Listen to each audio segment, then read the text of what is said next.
Yo, good morning. Coming back at you with another video. We're here working in the shop. I got a couple hours of work. Plan on attacking the rear pinion seal and the 14 bolt, and maybe organizing a little wiring on the front. See how far we get. Thanks for stopping back in. Thanks for watching the previous videos. Let's get to work, get some stuff done. See you in a little bit.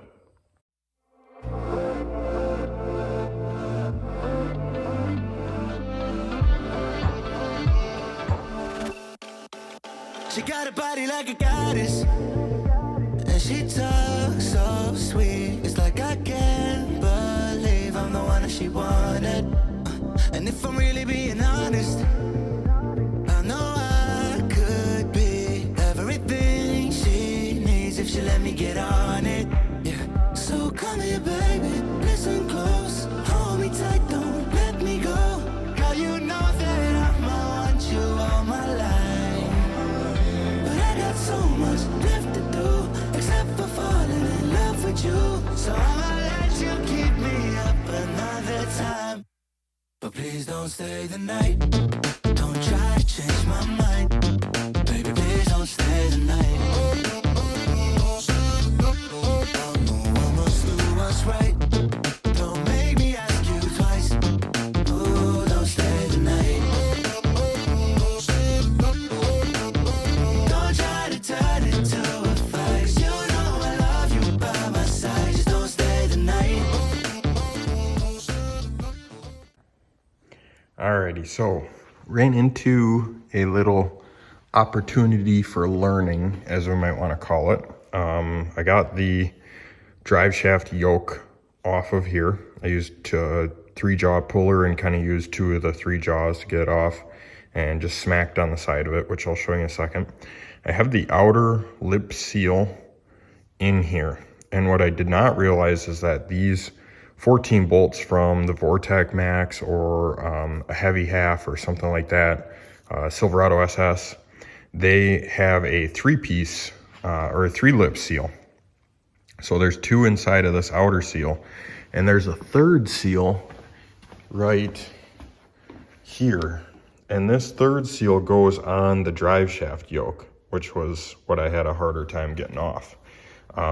This 3rd seal, or this 3rd lip, goes, you can see this is the old one, goes on the outside of this guy, like this, and presses on there. So I need to get a new one of these, because I did not realize that these trucks even had this, and I was gonna try and reuse it, but it's pretty pitted up, and I don't wanna do this a second time. So the Timken part number for your outer lip seal is at 710507.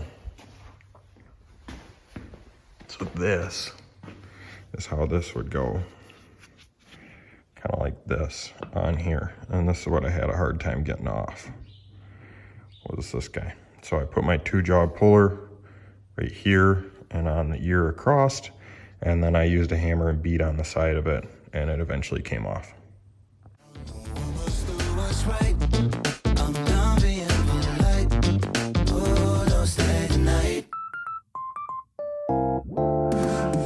She'll always find a way around it. I thought she'd be gone, but when I woke up in the morning, she was laying beside me. She know when she wanted. I can never turn her down. Oh, I probably should have kicked her out by now. But you're the finest of them all. Make me lose my self-control. All I wanna do is make you feel alright. You drive me crazy, turn me on, and that's the reason I'ma let you go. Cause you and I both know that we can't keep it quiet. So please don't stay the night. Don't try to change my mind. Please don't stay the night. Alrighty guys, coming at you with another voiceover for this video. Right here I was starting to fit up the transmission cross member mount. Then I quickly realized I'm going to need to get to the nuts on the back side of the transfer case studs, so I ended up not putting that on. Here you can see I was cleaning the studs for the nuts for the transfer case to mount to. And I did this with a little Dremel tool and tiny little wire brush. It seemed to work really good, and I'd recommend you do that in the future if you got to clean something like this. Finally, I cleaned off the mating surfaces so that the gasket would seal up really nice. Alrighty guys, you may have just saw I was putting some grease on this gasket. One thing I'm bringing over from my dirt bike world of putting stuff together is anytime you get a paper gasket between two mating surfaces, so in this case transfer case and the adapter on the back of the transmission, you should grease these. And it doesn't really matter what you grease them with. It could be like right here I just got some R50 Klotz 2-stroke oil. It can be wheel bearing grease, it can be honestly used motor oil if it's clean. It can be anything, but this prevents that gasket from sticking to the surfaces, and then you can not only reuse the gaskets generally if you're in a pinch, but also you don't have to clean off the mating surfaces once you take this back apart. So in the future, if you're ever putting anything like this together, or dirt bike stuff with paper gaskets or anything, grease them before you put them on there. So right here I said to myself, well, let's throw this transfer case in here. You know, I ordered the right transmission 27 spline output shaft, and didn't even think to check it. So lift this guy up in here. I'm like, man, these studs aren't lining up. Maybe this thing needs to be clocked correctly. But the shaft kind of looked a little big, so I got out the micrometer and started counting splines, and realized that I in fact do not have the right output shaft. Alrighty guys, we just ran into an issue. I went to go put the transfer case on there, as you might have saw in the time lapse, and I did not in fact get a 27 spline 4L80E.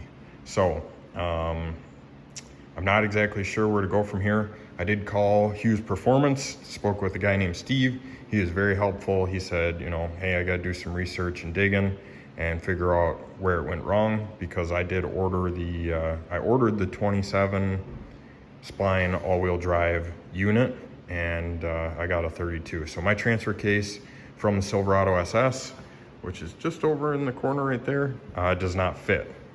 So he's going to do some digging, get back with me, but unfortunately our driveline progress stops right here. So I'm going to do some engine stuff instead. I want to do the steam port kit that I have and start working on that.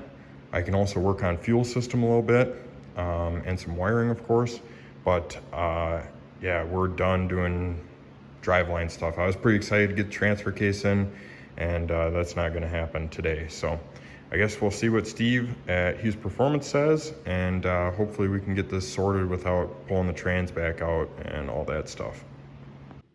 So attempting to keep on making progress on this project, I decided to tackle a steam port kit. This is a kit off of eBay. It's not a motion kit, it's a motion replica. Cletus has made motion prices insane, and I can't believe that people would pay $200 for this steam port kit. But this one off eBay fit really good. Contrary to my belief, or my initial belief, I figured that the lines would, you know, the short lines would go in the back and the long lines would go in the front, but actually you need to use one short line in the front and one long line in the front, and then one short and one long in the back. I didn't realize that at first, so I had to take it back apart. The other thing is, these are AN fitting connections on certain portions of it, but there's pipe thread too, so make sure you use a good high temp thread sealant on the pipe thread portion of this. The last thing that I did here was I loosened up the lower motor mount to the frame and took care of getting the engine level. I believe it's level. It looks straight when I look at it now, whereas it did not look straight before. So I'm happy with that, and happy that we finally have a level engine in the frame. Moving on from getting the engine level, I decided to go to the back of the truck and get the U-bolts tightened so that I didn't forget about it. I started with 50 foot-pounds and then moved on to 75 after that. And then I was like, well, why don't I take a look at these brake lines back here?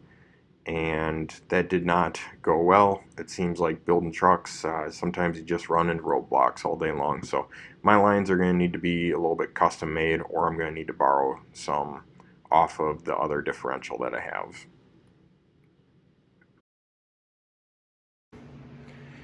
Alrighty guys, coming back at you with a little recap for the day. So ended up getting the transfer case adapter on the back. Unfortunately, either I'm sending this transmission back and it needs a different output shaft, or I need to find the correct input shaft coupler for the NP149.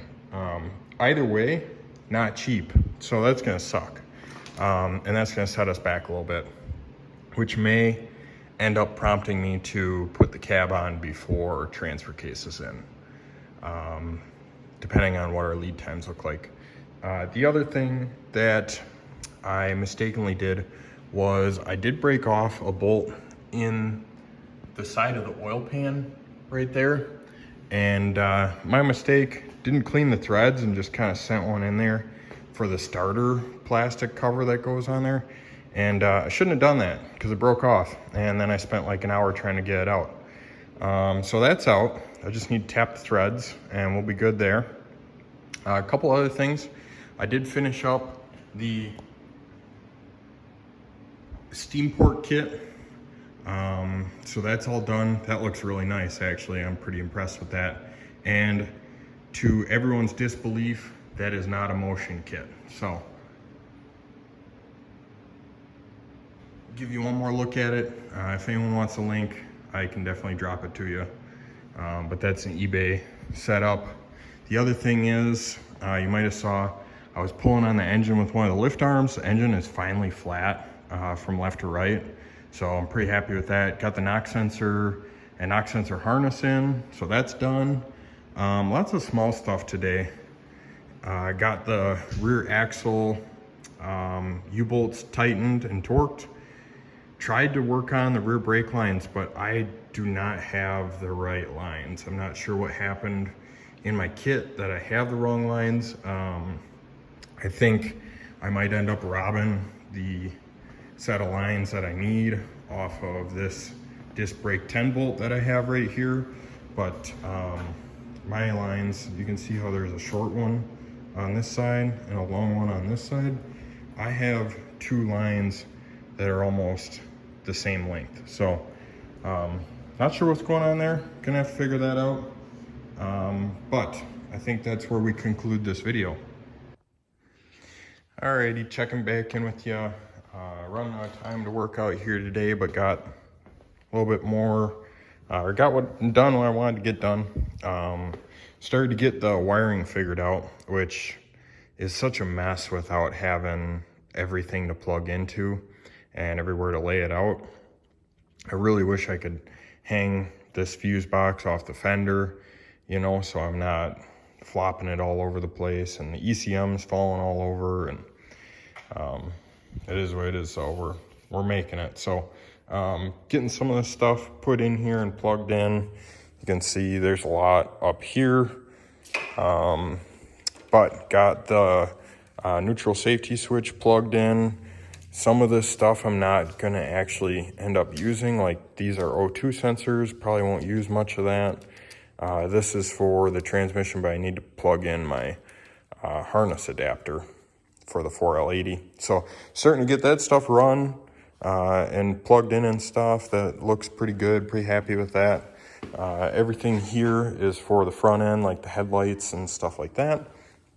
Start getting into engine stuff. You can always tell engine stuff on these because they got the metal or the plastic bracket for on top of the intake. So got that laid out. We got passenger side coil and injectors and stuff like that. Over here we're starting to get stuff for like that's a MAF sensor one right there. So glad I labeled all this stuff. I got the crank position sensor plugged in, got the trigger for the starter plugged in, and all that stuff down here. So starting to get the wires run underneath the engine. But anyways, running wires and ran into a small snag with the rear differential. You might have saw that I was working on that. I got the new seal on the outside, which you can see that shiny seal there. But what I didn't realize before when I was watching some videos on how to do this is there's this seal that goes on the yoke, and I didn't order one of those, so I need to order one. It was kind of hard to find, actually, to be honest. I think it's rare for the half tons because this is a 14 bolt, but essentially that goes on that shiny piece of the yoke right there, and it's like a triple lip seal is what they call it. So anyways, gonna keep plugging away on the wiring the next time I come here and start hopefully plugging in more stuff. The other thing that I'm looking at here is I want to get the intake on soon and run fuel lines from the tank to the intake, because then I'm pretty happy with the progress to set the cab on. So thanks for watching this shorter video. Unless I find some more content to add to it, I appreciate all the support on the videos. Like, comment, subscribe, anything helps. My views have been going up a little bit recently. We're in the 40-50 view range, but I'd love to see more. So thanks again. Go wrench on your stuff.